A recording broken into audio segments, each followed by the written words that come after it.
Did Taco Talks just commit the unpardonable sin, blaspheming the Holy Spirit? Oh, sweetie pie, no. So let's kind of explain this real quick.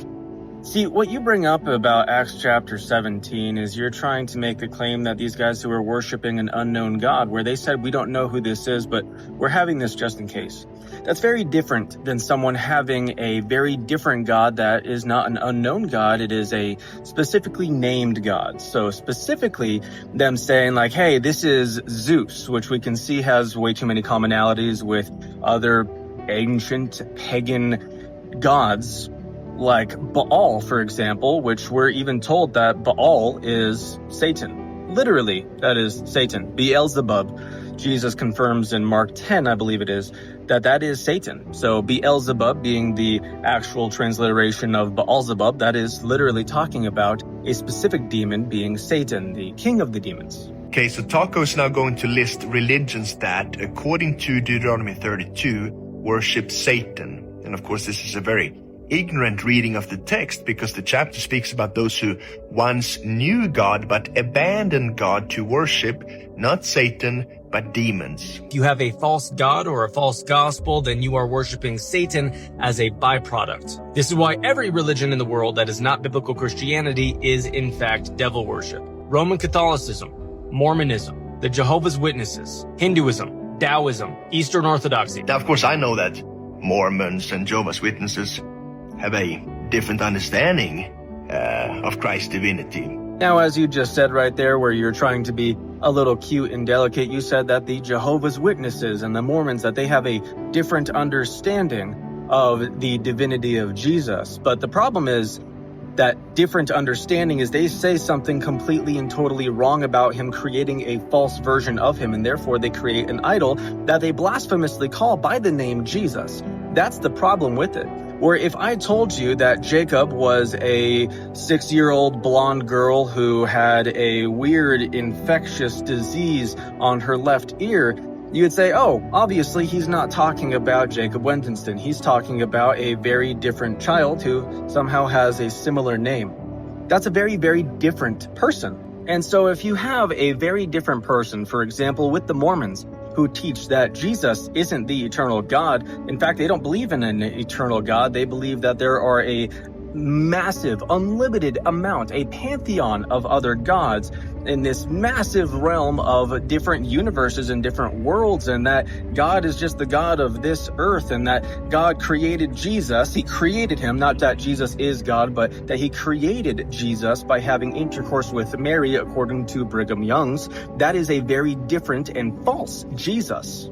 The Jehovah's Witnesses teach that Jesus is not God. They teach that he is the first and greatest creation of Jehovah God, Michael the Archangel, and therefore they have a false God that they are blasphemously referring to as Jesus. So while the Roman Catholics and the Eastern Orthodox, while they are so much closer to having a more accurate understanding of Jesus, they still get it wrong by claiming that Jesus was not sufficient. And they don't do that blatantly, they do that consequentially by having you have to work to earn parts of your salvation. They deny that. They try to use fancy terms like theosis, or saying that you are working out your salvation, which is just ripping verses out of context. They're saying that Jesus wasn't the only sinless person, which is trying to apply the attributes of God, and they try to apply it to Mary, and even a few saints have been referred to as sinless, even though those are not official doctrines of the Catholic Church. There's many that have claimed that people like Padre Pio even were without sin, and I don't think that that's a commonly held belief, but I've heard many Catholics claim that, and that's just absolutely absurd. When Jesus is the only mediator between God and man, and then we see that Mary is called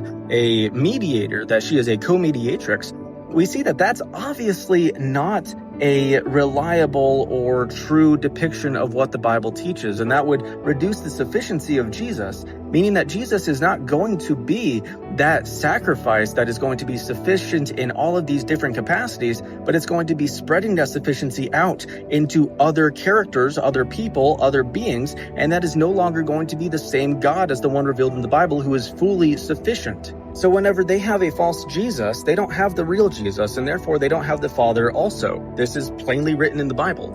And this comes down to the whole thing. If you don't have the Father and the Son, then you definitely don't have the Spirit either. So no, the real Holy Spirit, that is Yahweh, that is God's Spirit, that is our helper, and the only helper.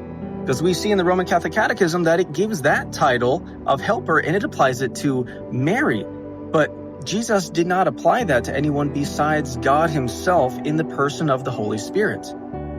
So, I do know that. So no, with your little clickbait right here where you're trying to antagonize, because all you want to do is argue, all you want to do is combat people and fight, even though it's just always you taking things out of context in order to try to twist something. Which you'll probably do to this video too, because that is the mentality that you have, where you just have this craving to twist things and lie as you go about, which you do whatever you want to, that's totally okay. But in Deuteronomy 32, Psalm 106, and 1 Corinthians 10, which you cut out 1 Corinthians 10 on that, and I feel it was intentional, it just explains that any idol, any false god, that is in fact a demon. And Satan being the king of the demons, anytime that you're worshiping a demon, you are going to be ultimately worshiping Satan, who is the king of these demons, where it talks about Satan and his angels, and those angels being his angels. It means that if you're worshiping one of them, you're worshiping up that, we'll say it's like a pyramid scheme. It's like a hierarchy where you worship one of the lower ones, and it's technically going to be worshiping up on the higher ones of all of these demons that we see repeated in every single culture. It is just rebranding of paganism. But if you really want to have this kind of conversation, do you think, just maybe, that Mormons have a different Jesus and therefore they don't have the correct God? Do you think that Jehovah's Witnesses don't have a correct Jesus? Do you think that Muslims, who say that they believe in Jesus but they say he wasn't God, do you think that they have the right God? Because if you do, that's really, really, really bad universalism. That's brutal heresy. Because you're claiming that these people who vehemently deny the God of the Bible somehow have the same God of the Bible. But yet, even though the Catholics are much closer and the Eastern Orthodox are much closer, they're still not correct on what they view Jesus to be. And they try to change him, reduce his sufficiency, and thereby they are creating a false God.